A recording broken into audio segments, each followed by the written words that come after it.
Find the right chisel.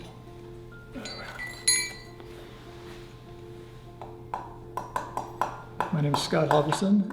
This is a wooden mallet. You can see these probably in ancient Greece. My name is Margaret Moore. This is a German version of that same. There's still a piston that moves, but it is a trigger pull, which reduces the vibration.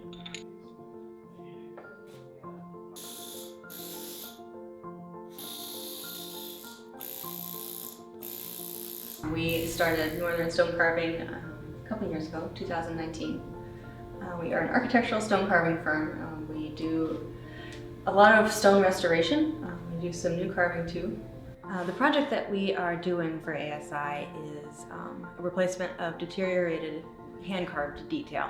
We are replacing 12 of the scuppers, a large finial, a small finial that needs a full redesign because it is a missing element. Each scupper takes about 24 hours to carve. The first one took a little longer because there was a little bit of a learning curve, but now that we've got the hang of how they're arranged and everything, there's about 24 hours start to finish. For the process of carving the scuppers, we start with a model. In this case, we were able to start with one of the original pieces. We built it out with clay and made a mold of it, and you can see here the plaster representation of it. So it's got finer details than the original one because those were all worn off.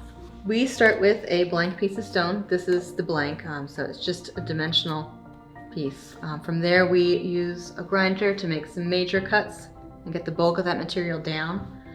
Start putting in the profile, and when we get a little bit closer to the final shape with chisels, we start roughing in more, getting closer to that, defining the shape a little bit more. Once you're finished with it, wash it off, and then we set it up again and go, oh, we come back with a pencil and we'll make little marks like, okay, we want to make it a little bit deeper here, maybe take a little thing off of here, there might be a little bit that needs to be cleaned up. And then we carve that, usually finishing that by hand.